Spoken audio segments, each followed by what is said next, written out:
100 रोटी वाला ससुराल। सुनो जी, मुझे तो शीतल की बड़ी फिक्र रहती है।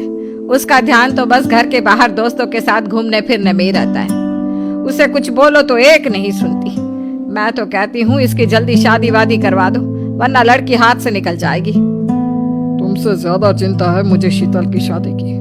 कल ही वो रामपुर वाले मौसा जी को फोन भी किया था। बता रहे थे एक लड़का है नजर में, उनका अपना घर है और लड़का भी अच्छा है। अरे तो फिर बस बात चलाओ ना, एक बार देखे तो सही लड़का और घर बार कैसा है। कौन से लड़की की बात चल रही है यहाँ? तुम्हारी शादी की बात चल रही है बेटी। अब तुम्हारी शादी की उम्र हो रही है तो लड़का तो देखना पड़ेगा ना। उफ़ो, मुझे अभी नहीं करनी शादी वादी। ये तो मेरे खेलने कूदने के दिन है। बहुत खेल कूद ली तुम। अब घर के काम धाम सीखने की कोशिश करो, समझी? ससुराल जाकर हमारी नाक मत कटवा देना। सब्जी काटनी तो आती नहीं इसको, तो नाक ही कटवाएगी। अरे मैं इसे शादी तक अच्छे से सब सिखा दूंगी। आप तो बस उस लड़के से इसकी शादी की बात चलवाओ। कुछ दिनों बाद कुणाल और उसकी माँ शीतल को देखने घर आते हैं। कुणाल दिखने में बड़ा ही स्मार्ट होता है। शीतल तो उसे देखती रह जाती है। देखो जी, हमारी कोई डिमांड तो है नहीं, बस हम चाहते हैं कि लड़की घरेलू हो, घर के सारे कामकाज संभाल ले। अब आपके परिवार में तो बस 3 ही लोग हैं, पर हमारा तो खूब भरा पूरा परिवार है। बाकी हमें लड़की के घूमने फिरने, दोस्तों से मिलने से कोई दिक्कत नहीं है। घर का काम करने के बाद जो चाहे सो करे।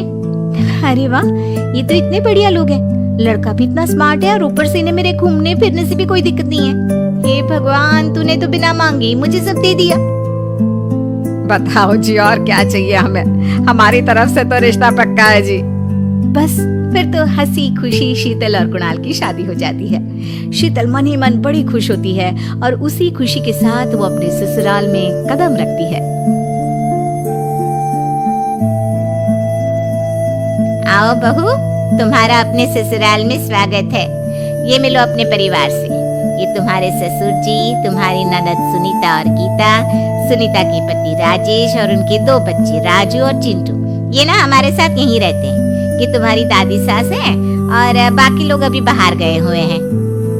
इतने सारे लोग, ये सब यहीं रहते हैं इस घर में? अरे अभी तो मेरे देवर देवरानी और उनके 3 बच्चे यहाँ नहीं है। उसके मायके में भी शादी थी ना, तो बस वहीं गई है। कल तक आ जाएंगे। हे भगवान, ये घर है या धर्मशाला? ये सब एक साथ इस घर में कैसे रहते हैं? मुझे तो पता ही नहीं था इनका इतना बड़ा परिवार है। अब समझी कि कोई डिमांड क्यों नहीं की इन्होंने। ये सब चाल चले मेरे साथ। अरे बहू, खड़े खड़े क्या सोच रही हो? चलो अपने कमरे में जाकर आराम करो। जी माँ जी। अगले दिन शीतल का ससुराल में पहला दिन होता है। शीतल रसोई में जाकर सबके लिए खीर बनाने लगती है। तभी उसकी ननद सुनीता आती है। अरे वाह भाभी, आज क्या बना रही हो?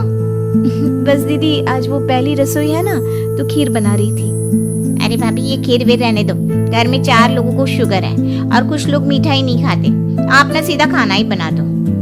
क्या फर्क पड़ता है, मीठा बने या नमकीन, बस बहू के हाथ की पहली रसोई होनी चाहिए ना।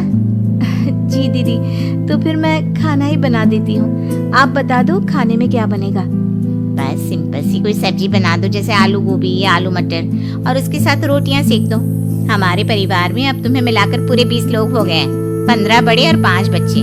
बड़ों की 6 और बच्चों की 2 के हिसाब से रोटी बना देना। चलो मैं चलती हूँ, सब देख लेना। हाँ, बड़ों की 6 रोटी मतलब कि 15 लोगों की 90 रोटियां, और बच्चों की 2 रोटी मतलब 5 बच्चों की 10 रोटियां।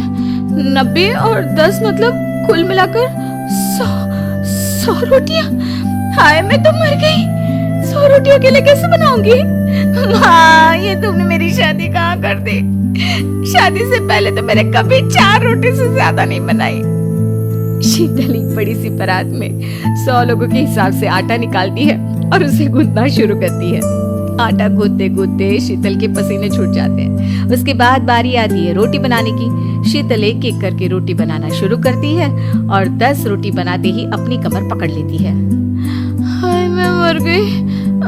मेरी कमर टूट गई खड़े खड़े, और ऊपर से इतनी गर्मी। मैं 100 रोटियां कैसे बनाऊंगी? अरे भाभी, सब बाहर रोटियों का इंतजार कर रहे हैं। जरा जल्दी जल्दी रोटी सेक दो।